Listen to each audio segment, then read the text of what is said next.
নমস্কার বন্ধুরা, মৈত্রী রান্নাঘরে আপনাদের স্বাগত। তো আজকে আমি তালের একটা রেসিপি করে দেখাবো।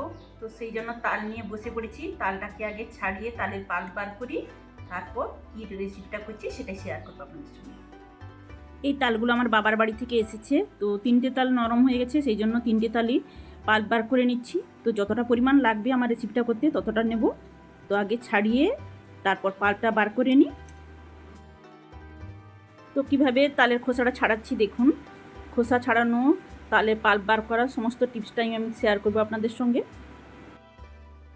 তালের খোসা ছাড়ানো হয়ে গেছে একটা তালের। তো হাত দিয়ে এইভাবে ছাড়িয়ে দিচ্ছি যাতে জলটা লেগে আমার আঁটি থেকে পাল্পটা বার করতে সুবিধা হয়।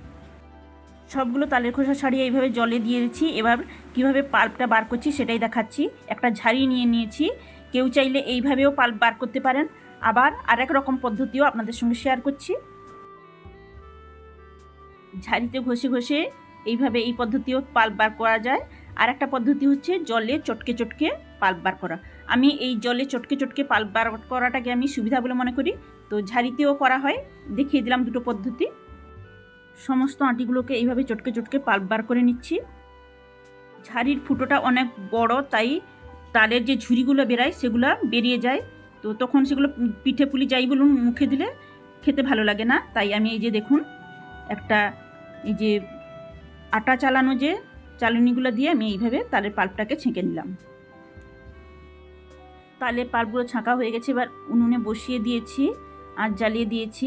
এই যে দেখুন উপরে যে একটা ফেনা উঠেছে, এই ফেনাটাকে তুলে দিতে হবে। আর নিচে একটা স্তর পড়ছে, খুন্তি দিয়ে সেই স্তরটাকে তুলে ফেলে দিচ্ছি। আর এই যে দেখুন উপরে যে এই যে ফেনাটা, উপরে ফেনাটা ফেলে দিলে পিঠে পুলি তেতো লাগবে না। এইভাবে একটা হাতা দিয়ে ফেনাগুলোকে আমি তুলে তুলে ফেলে দেবো।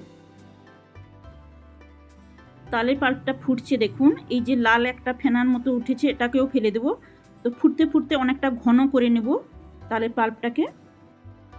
তালের পাল্পটা কতটা ঘন হয়েছে, থকথকে ভাব হয়ে গেছে দেখুন। আজকে আমি তালের পাল্প দিয়ে বানাবো তালের সাতপুরি। তো সাতপুরি বানানোর জন্য কী কী উপকরণ নিয়েছি সেটাই দেখুন। নারকেল কুড়ে নিয়েছি একটা মিডিয়াম সাইজের, চিনি নিয়ে নিয়েছি পরিমাণ মতো। তো সাদা তেলে পিঠেটা ভাজতে হবে। লবণ নিয়েছি পরিমাণ মতো, এলাচ নিয়েছি 4টা, আর ময়দা তো নিয়েছি, তালের পাল্প তো আছেই। প্রথমে আমি পুরটা বানিয়ে নেব। তো নারকেল কোড়া কড়াইতে নিয়ে নিচ্ছি। এবার দিয়ে দেব পরিমাণ মতো চিনি। তো আঁচ জ্বালিয়ে দিলাম। এবার খুন্তি দিয়ে নাড়তে নাড়তে আমি কিছুক্ষণ নাড়তে থাকবো যাতে চিনিটা গলে নারকেলের সঙ্গে মিশে যায়। তো নাড়তে নাড়তে দেখুন চিনিটা গলে তো নারকেলের সঙ্গে মিশে গেছে। এবার এলাচটা ফাটিয়ে দিয়ে দিলাম, 4টা এলাচ। তো এইভাবে আমি নাড়তে থাকবো কিছুক্ষণ। তো দেখুন পুরটা আমার হয়ে এসছে। এবার আমি আঁচটা বন্ধ করে দেব। দেখুন পুরটা হয়ে গেছে। এবার পুরটাকে ঠান্ডা হতে দেব। এখন আমি ময়দার ডোটা বানিয়ে নেব সাতপুরি বানানোর জন্য। তো পরিমাণ মতো লবণ দিয়ে দিলাম। লবণটাকে মাখিয়ে নিচ্ছি ভালোভাবে ময়দার সঙ্গে। এবার দিয়ে দেব 2 টেবিল চামচ পরিমাণে সাদা তেল। সাদা তেলটা দেওয়া হয়ে গেল। এখন আমি হাত দিয়ে ভালোভাবে ময়মটা দিয়ে নেব। ময়দাতে ময়াম দেওয়া হয়ে গেছে। এখন ঠান্ডা করে রাখা তালের পাল্পটাকে অল্প অল্প করে ময়দার মধ্যে দিয়ে আমি ডোটা বানিয়ে নেব। দেখুন কিভাবে বানাচ্ছি। তো হাত দিয়ে এইভাবে মাখাতে মাখাতে অল্প অল্প তালের পাল্পটা দিতে থাকবো আর ডোটা আমি বানিয়ে নেব। তো ময়দাটা আমি 500 গ্রাম পরিমাণে নিয়েছি। যার যতটা পরিমাণে প্রয়োজন ততটা পরিমাণ নেবেন। দেখুন ডোটা আমার মাখানো হয়ে গেছে। এবার সাদা তেল ওপর থেকে একটু হাত দিয়ে মাখিয়ে নিলাম। 15 মিনিট চাপা দিয়ে রেখে দেবো। 15 মিনিট পর ফিরে আসলাম, চাপা তুলে নিলাম। এবার একটু হাত দিয়ে ঠেসে নেব। তো কিছুক্ষণ ঠেসে নিয়ে লেচি কেটে নেব লুচির মতন সাইজে। ঠেসে ডোটাকে সফট একটা ডো তৈরি করে নিলাম। এবার লেচি কেটে নেব। তো লুচির মতো লেচি কেটে নিই।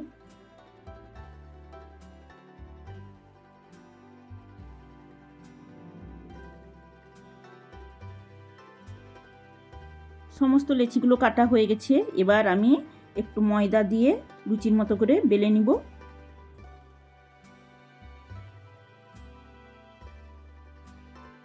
তো লুচির মতো বেলে নিয়েছি। এবার 1 চামচ পরিমাণে আমি পুর দিয়ে দিচ্ছি। তারপর আমি সাতপুরিটা বানিয়ে নেব। তো 2 সাইড ভালোভাবে মুড়ে নেব। প্রথমে একটু জল দিয়ে দিচ্ছি যাতে আঠার মতো চিটে যায়। তো দেখুন এইভাবে একটু মাঝখান থেকে জল দিয়ে দিলাম। তো এইভাবে ভালোভাবে চিটে গেল। এখন দুই সাইড ভালোভাবে মুড়িয়ে নেব। তারপর আমি কীভাবে মুড়ছি দেখুন, এই যে এইভাবে আমি সাতপুরিগুলো প্রত্যেকটা সাতপুরি এইভাবে আমি মুড়িয়ে নেব। তো প্রত্যেকটা আমি করে নিই, তারপর ফিরে আসছি আপনাদের সামনে।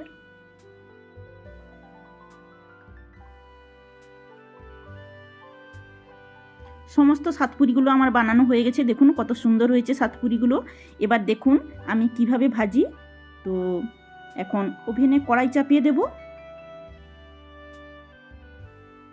আঁচ জ্বালিয়ে কড়াই চাপিয়ে দিয়েছি। এবার আমি ভাজার জন্য পরিমাণ মতো সাদা তেল দিয়ে দেব। তেল গরম হয়ে গেছে, এবার একে একে পিঠেগুলো আমি দিয়ে দিচ্ছি। তো আমি 4 পিস দিচ্ছি, তেলে যাতে ডুবে যায় সেই জন্য। এবার দেখুন কি সুন্দর ফুলে উঠছে।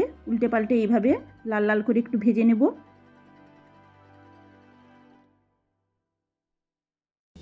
সাতপুরি পিঠেগুলো আমার ভাজা হয়ে গেছে। এবার ঝাঁঝরি দিয়ে আমি তেলটা ঝরিয়ে তুলে নেব।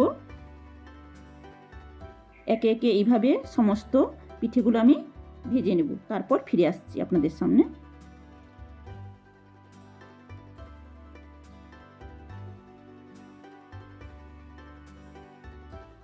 সমস্ত সাতপুরি পিঠেগুলো আমার ভাজা হয়ে গেছে, দেখুন দেখতে কতটা সুন্দর লাগছে আর খেতেও দারুণ টেস্টি হয়।